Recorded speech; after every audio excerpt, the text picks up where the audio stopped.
প্রতিবারই আমাকে সোমনাথ স্যার এক্সটেম্পো বলার জন্য অনুরোধ করেন, আর আমি দাঁড়িয়ে দাঁড়িয়ে ভাবতে থাকি সবাই যারা প্রিভিয়াস স্পিকার তাদের থেকে কিছু কিছু চুরি করে আমি আমার বক্তব্যটা তোমাদের বলবো।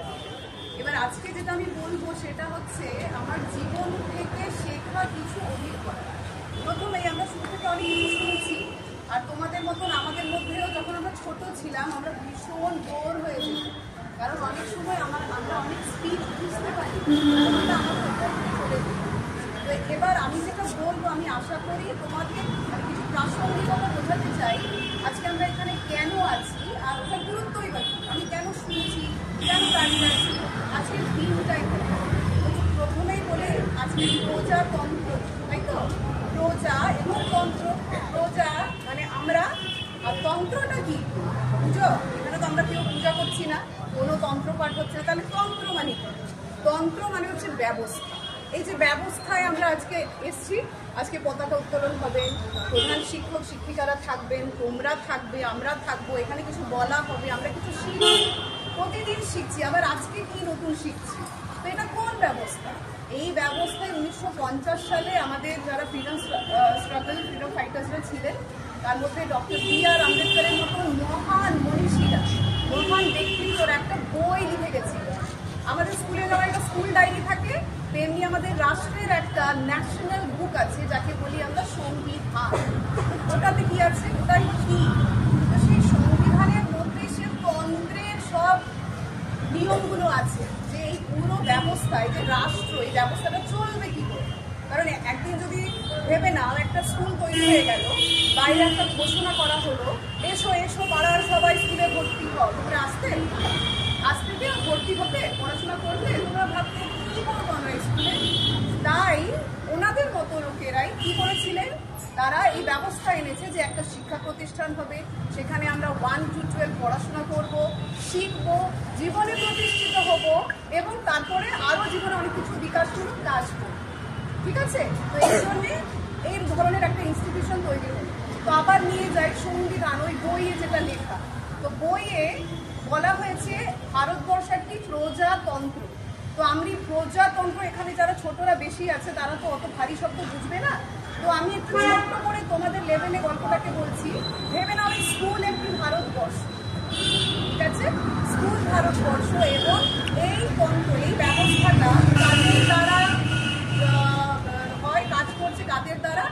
শিক্ষক শিক্ষিকা এবং ছাত্রদের দ্বারা। ঠিক যেমন ভারতবর্ষ চলছে কাদের দ্বারা? প্রতিনিধিদের দ্বারা। সেই প্রতিনিধি কারা? যাদেরকে আমরা ভোটের সময় প্রতিনিধিত্ব, যারা আমরা ভোট দিই তারা সিএম, পিএম, এমএলএ, কাউন্সিলর তৈরি হয়, ওরা আমাদের প্রতিনিধি। তেমনি স্কুল সিস্টেমেও আমাদের প্রতিনিধিত্ব কারা করে? সেই স্টুডেন্টরা যারা প্রথমত ক্লাসের মধ্যে মনিটর হয়, তারপর আমাদের এখন ক্যাবিনেট চলছে, এদের অতিরিক্ত আর কে প্রতিনিধিত্ব করে?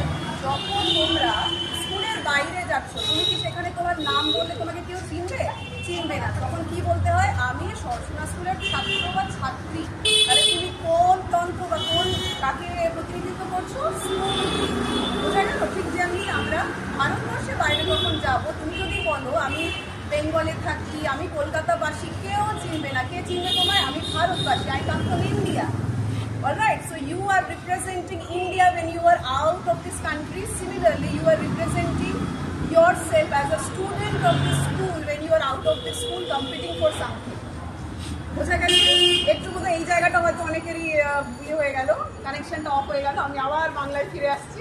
তো যেহেতু আমি ইংলিশের টিচার, তো মাঝে মধ্যে আমি ইংলিশ একটু বলবো, তো আশা করি এটা সেরকম বোঝা যাচ্ছে না, এমন কিছু হচ্ছে না।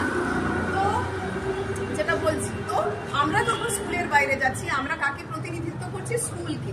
তাহলে স্কুলকে আমরা প্রতিনিধিত্ব করছি, স্কুল থেকে আমরা যা কিছু শিখেছি, একাডেমিক, নন academic, co curricular, sports sector, এই সমস্ত বিষয়ে আমরা পাচ্ছি, আর সেই সুযোগটা কে করে দিচ্ছে? স্কুল করে দিচ্ছে।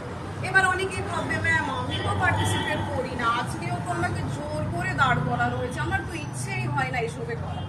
তাহলে এবার তোমাদের জন্য বলি, এখানে আমরা কজন ফুটবলার হিসেবে রোনাল্ডোকে চিনি? যারা চিনি হাত তোলো। আর ঠিক আছে, তাহলে রোনাল্ডোকেই চেনো, কিন্তু রোনাল্ডো যখন মাঠে খেলে, একা ফুটবল দেয়, একা গোল করে, ওর সাথে আরো 11 জন আরো যারা প্লেয়ার্স থাকে তাদেরকে আমরা কেন চিনি? কারণ তারাও তো তার সাথে প্লে করছে। সো রোনাল্ডোকে এই কারণে চিনি বিকজ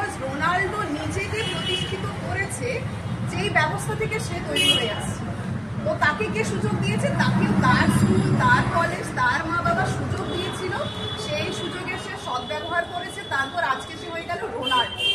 তো এখানে আমরা অনেকেই তো চাই আমি যখন স্কুল লাইফ থেকে বেরোবো আমাকেও যেন লোকে চিনুক, আমাকেও যাতে আমার নাম করুক, আমিও একদিন কোথাও দাঁড়িয়ে ভাষণ দেবো, আমাকেও লোকে পুরস্কৃত করবে। তো আমি সেই কাজটা করবো কি করে? আমাদের জীবনে তো সেই একই টাইমিং 24 আওয়ার্স, 24 ঘন্টায় আমি নিজেকে আলাদা কি করে তৈরি করবো? তো রোনাল্ডো কি করে নিজেকে আলাদা করেছিল? রোনাল্ডো তখন ভাবছিল সকালে উঠবো, স্কুল যাব, খাবো দাবো, বাড়ির কাজ করবো, বাইরের কাজ করবো, আমি প্র্যাকটিস কখন করবো, অনুশীলন কখন করবো, কারণ অনুশীলন করলেই তো আমি ভালো ফুটবলার হবো। তখন সে ভাবলো একটা আইডিয়া, আমি তখন প্র্যাকটিস করবো যখন কেউ করছে না। তাহলে কখন সেটা? ভোর 3টে, ভোর 4টে। আমি তখন উঠবো যখন সবাই শুয়ে আছে। আমিও তো 24 ঘন্টাই পাচ্ছি, ঈশ্বর তো আমাকে আলাদা করে দেবে না, আয় তুই ভবিষ্যতে ক্রিস্টিয়ানো রোনাল্ডো হবে, 5 ঘন্টা তোর জন্য ফ্রিতে দিলাম, তা নয়। আমরা সবাই 24 আওয়ার্স পাচ্ছি, কিন্তু তার মধ্যে থেকেও এই যে আমার বিবেক, আমার যে স্বপ্ন, আমাকে কোথাও যেতে হবে, আমাকে কিছু ওয়ার্ল্ড বেস্ট তৈরি হতে হবে, সেই স্বপ্নটা যদি তোমার দৃঢ় হয়, শক্তিশালী হয়, যদি সত্যি তোমার সেটা অন্তর থেকে আসছে, তাহলে তুমি 24 ঘন্টার মধ্যে সেই সময়টাও বের করে নিতে পারবে আমি যেখানে নিজেকে আরো অন্যদের থেকে আলাদা তৈরি করি। এই জায়গাটা বোঝা গেছে সবার? তো সেই ব্যবস্থা আবার নিয়ে আসছি তন্ত্র, শিক্ষা ব্যবস্থা বা শিক্ষাতন্ত্র, বিদ্যাতন্ত্র, খেলাতন্ত্র। এই যখনই এই তন্ত্রের মধ্যে তোমরা আসবে, নিজেকে 100% দেওয়ার চেষ্টা করবে, 100% পার্টিসিপেশন করার চেষ্টা করবে স্কুলের সমস্ত অ্যাক্টিভিটিতে, পড়াশোনা হোক, তোমাদের কোকারিকুলার হোক, সমস্ত বিষয়ে। কারণ এই সুযোগ আর জীবনে তোমায় কেউ দেবে না, একমাত্র স্কুল জীবনই দেবে। যেখানেই আছো তোমরা সেই সুযোগটা 100% ব্যবহার করার চেষ্টা করো, তবেই তুমি হবে একটা সুপ্রতিষ্ঠিত successful citizen of this country. তবেই আমরা রাষ্ট্র হিসেবে, একটা স্কুলের প্রতিষ্ঠান হিসেবে আমরা হব, মানে আমরা গর্বিত বোধ করবো। অ্যাজ এ সিটিজেন অলসো তুমি নিজেকেও গর্ববোধ করবে যে আমি কিছু এই সমাজকে দিতে পেরেছি। উঠবো, খাবো দাবো, শুয়ে পড়বো, এটা কিন্তু মানুষ জীবনের লক্ষ্য নয়। মানুষ জীবনের লক্ষ্য হচ্ছে you have to be the best. কারণ তুমি একাই এই পৃথিবীতে, একা বলতে তোমার মতন আর সেকেন্ড পিস পৃথিবীতে নেই।